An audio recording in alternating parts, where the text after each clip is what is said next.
It was one of those crisp early mornings when the air felt fresh but heavy with the weight of routine. I stepped out of my front door, coffee thermos in hand, already ticking through the list of things waiting for me at the office. Locking the car with its familiar beep usually gave me comfort, a small rhythm in my busy life. But that morning, something threw me off. Caroline, my neighbor, stood on the sidewalk, hugging her sweater tight, her eyes flicking toward me like she had something heavy on her chest. She forced a smile, one that didn't quite reach her eyes. "Good morning, Jenna.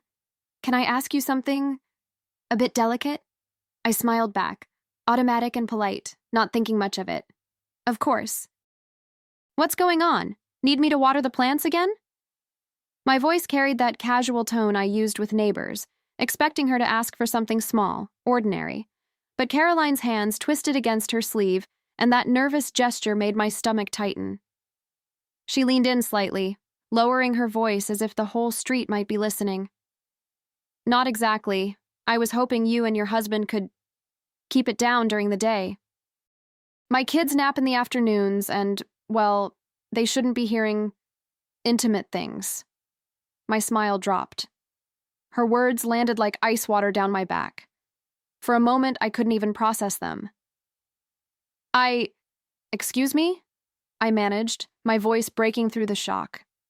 My mind scrambled, because none of it made sense. Caroline's cheeks flushed pink, and she looked like she wanted the ground to swallow her whole. "I'm sorry," she stammered. "I know it's personal, but yesterday was especially loud." My heart stopped. Loud? Yesterday? I was at the office all day, buried under deadlines and meetings. I hadn't even made it home until after 6. Her words echoed in my head, twisting into something I couldn't quite name yet. I forced a smile, one of those practiced ones women wear when they don't want to show what's really going on inside. "Oh, right. I'll make sure it doesn't happen again." My voice sounded steady enough, but my stomach flipped. Caroline gave me a relieved nod, mumbling a quick thank you before scurrying back toward her front door. I stood there, keys in hand, staring at the space she'd left behind. The silence felt louder than anything she'd accused me of. As I slid into my car, my hands tightened around the steering wheel. My mind raced, replaying her words over and over. Intimate things. During the day. Yesterday. None of it lined up. I wasn't home.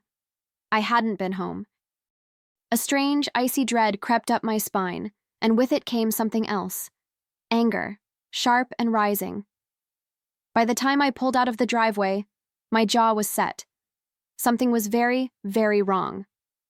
The drive to work felt endless, every red light stretching longer than usual, every car in front of me crawling at a snail's pace. But honestly, I barely noticed the traffic. My mind was spinning too fast. Caroline thought she was doing me a favor, giving me a gentle nudge about noise. But what she really gave me was a crack in the foundation of my marriage.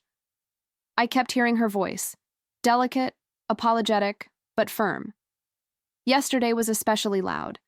By the time I reached the office parking lot, I could feel the heat rising in my chest, my pulse quickening in ways I couldn't control. I sat there for a minute, hands gripping the steering wheel, staring at my reflection in the rearview mirror. My smile from earlier was gone, replaced by a tight line and eyes that burned with questions. My husband, our house, intimate things. None of this made sense, but the pit in my stomach told me it would, and soon. Walking into the office, I pasted on my usual smile for coworkers, nodding at the receptionist, chatting politely at the coffee machine. But inside, I was already somewhere else, standing in my own home, hearing echoes that didn't belong to me. The thought settled in my chest like a stone. Something wasn't adding up, and I knew I wasn't going to let it go until I found the truth.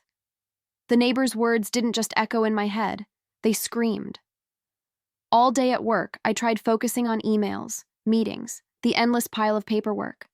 But every time I glanced at the clock, I pictured Caroline's awkward smile, her hushed tone, and that single damning phrase, intimate things. My pen slipped across the page more than once. My coffee went cold, untouched, and I must have read the same paragraph 5 times without absorbing a word. By the time I got home that evening, exhaustion clung to me, but it wasn't from work. It was from carrying suspicion on my back all day. Ethan greeted me casually, like nothing was wrong. A kiss on the cheek, a story about his day, a smile that didn't quite meet his eyes. I studied him carefully, searching for cracks, but he was smooth, practiced.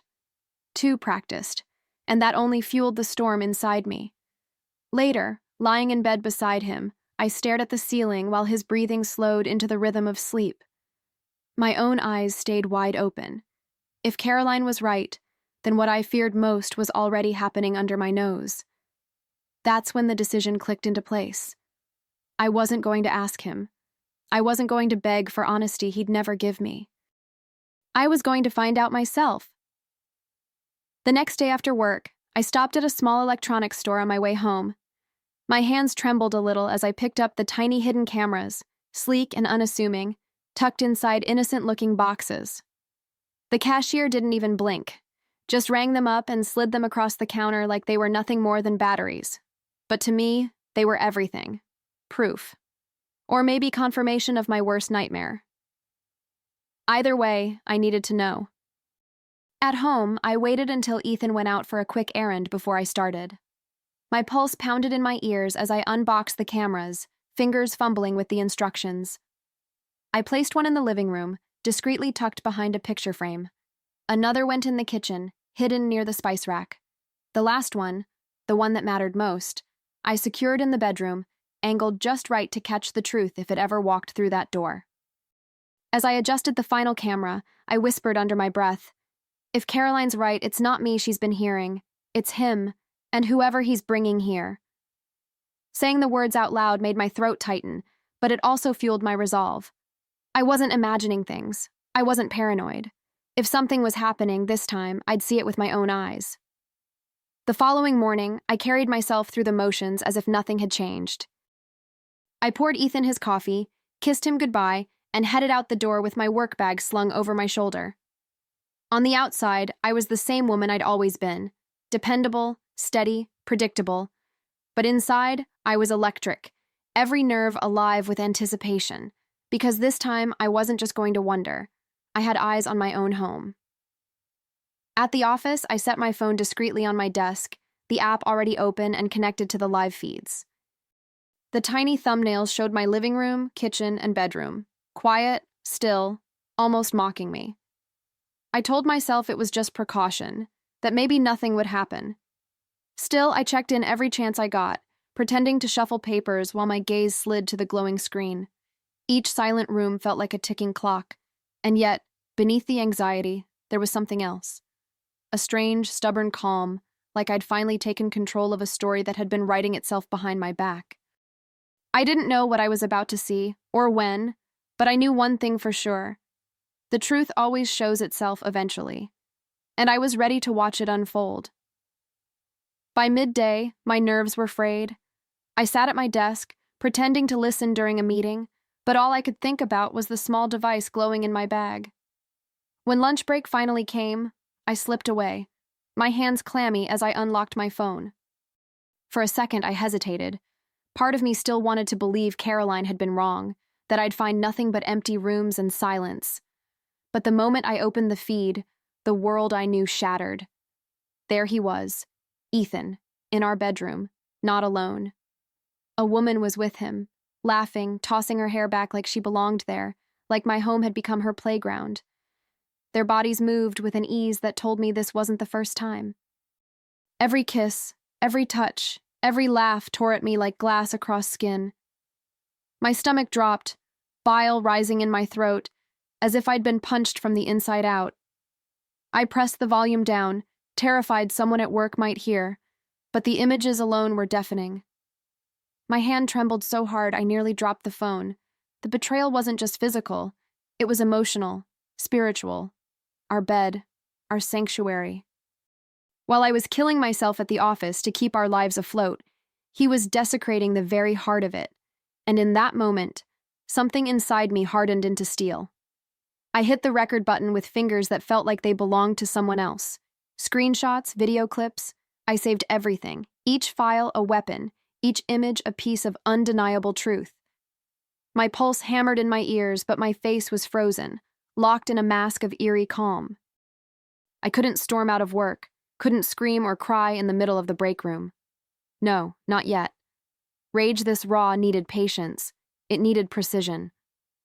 As I watched, I caught myself whispering under my breath, barely audible.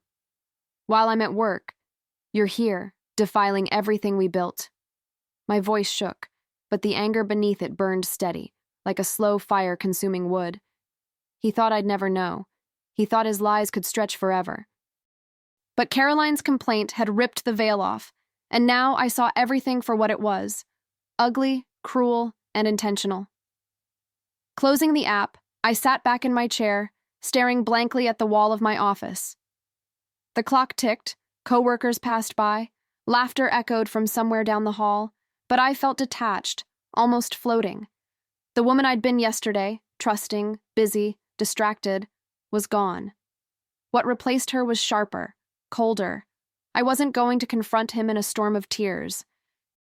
I was going to plan, and when the time came, he wouldn't see it coming.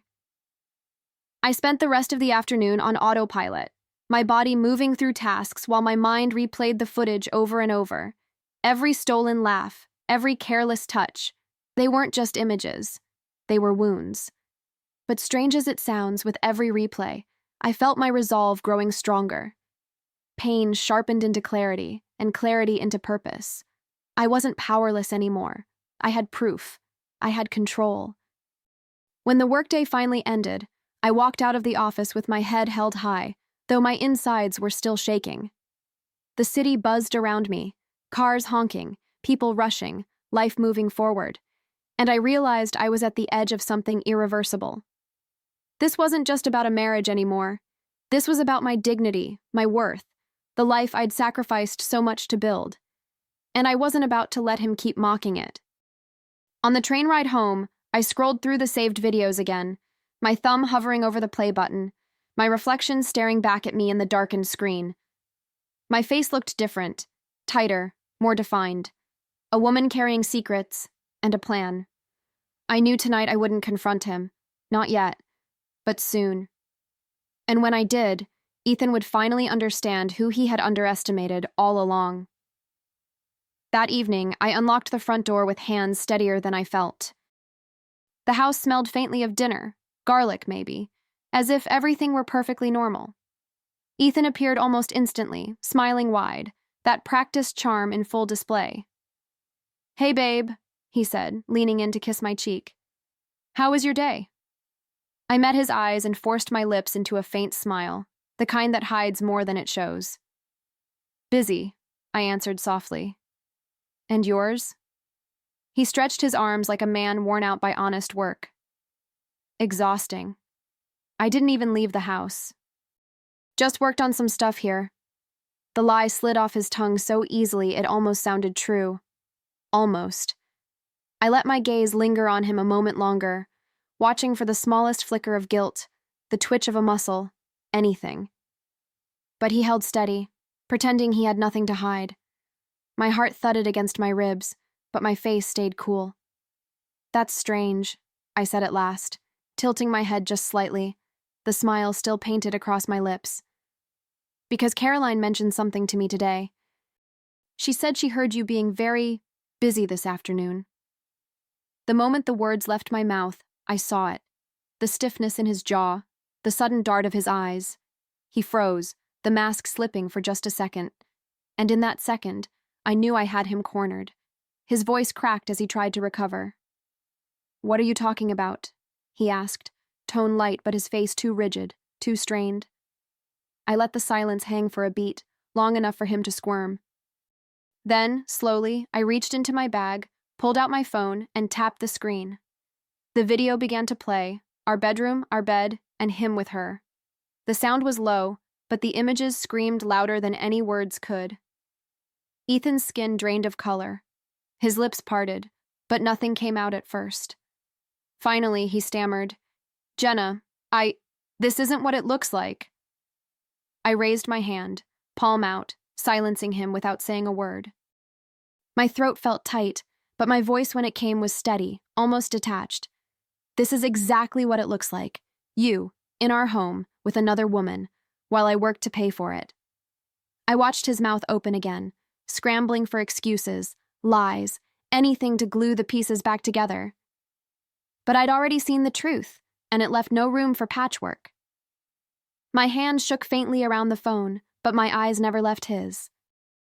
I wanted him to feel every ounce of my disgust, every shard of betrayal he had forced into me. And I wasn't done yet, not by a long shot. Ethan reached for me, his voice rising, desperate now. "Jenna, please, let me explain." I stepped back, holding my ground, the distance between us sharper than any blade.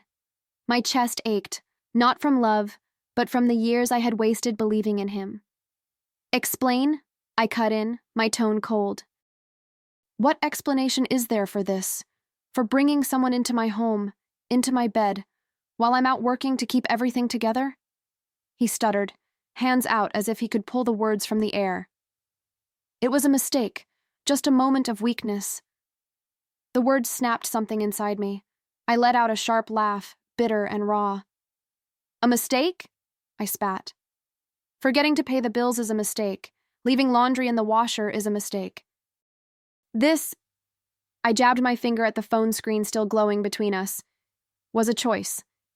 A deliberate, disgusting choice you made again and again."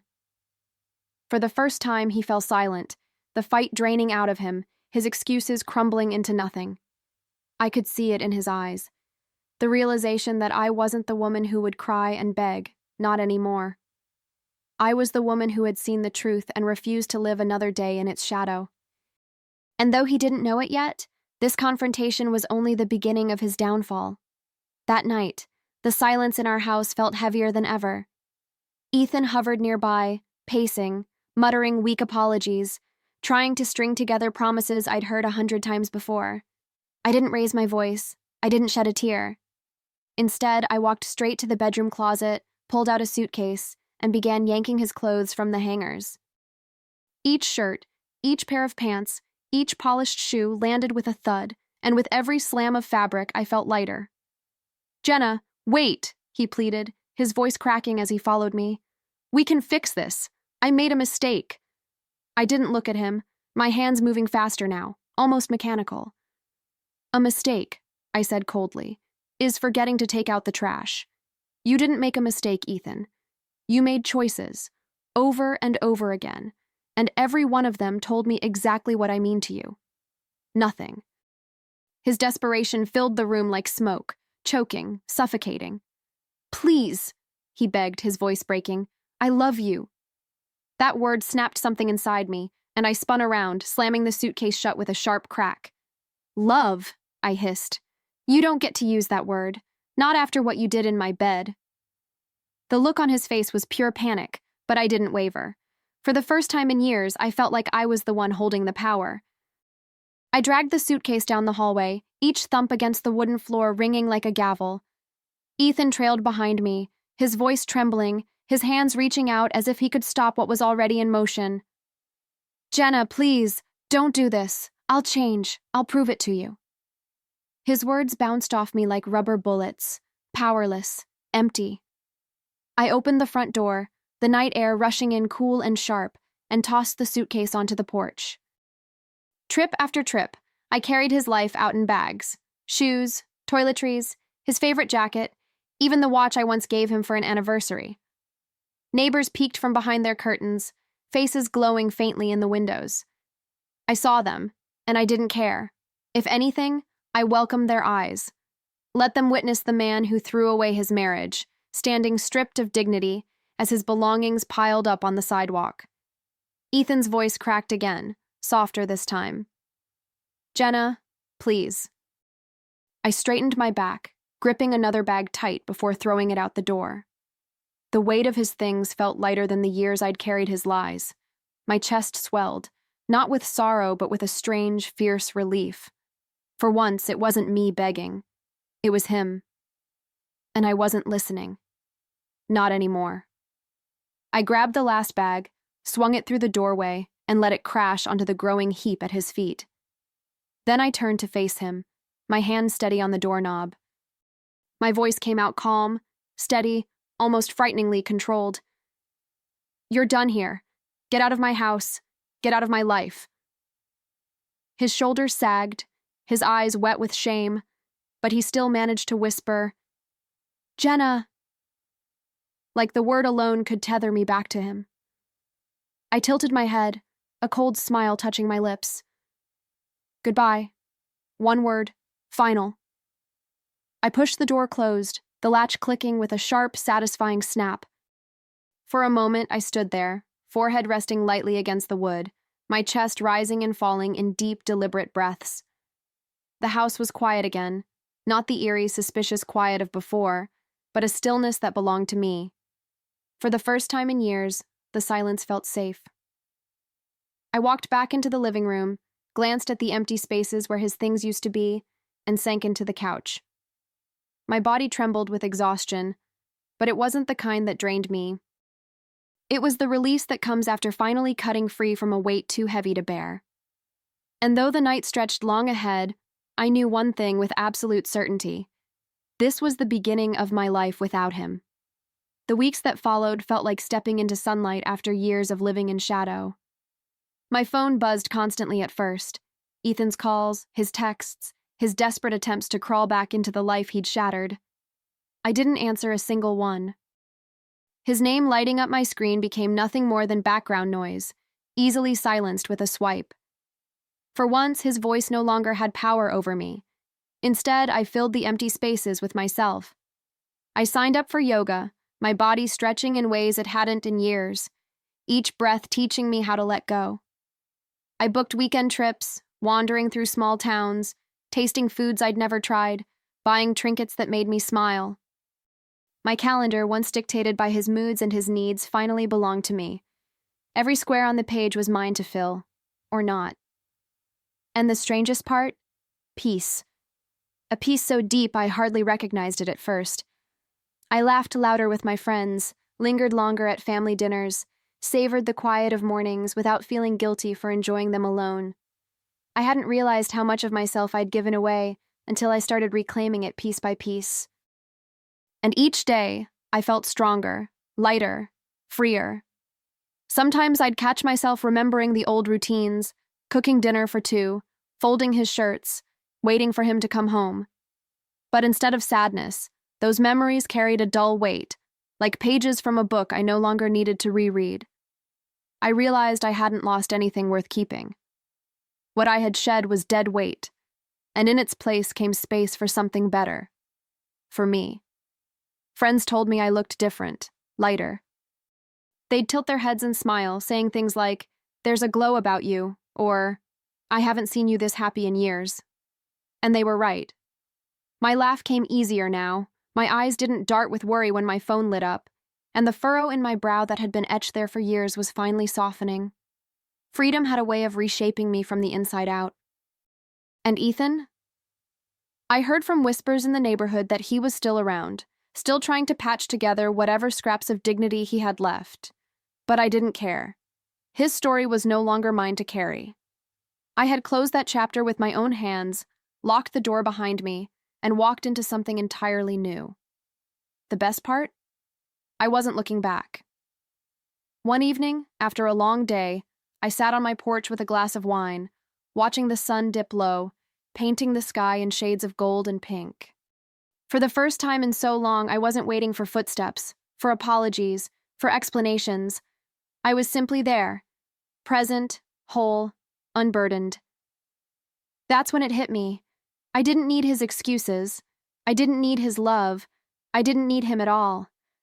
The life I had now was mine, every choice deliberate, every moment intentional. I was finally living for myself, not for a man who never valued me. And that freedom? It was intoxicating. I breathed it in with every sunrise, carried it with me through every laugh with friends, felt it in the quiet strength of knowing I'd survived the betrayal and come out stronger. So when my phone buzzed again that night with another unanswered call from him, I smiled. Not out of bitterness, not out of spite, but because his voice, once so central to my world, was now nothing more than static, and I, at last, was peaceful, strong, free.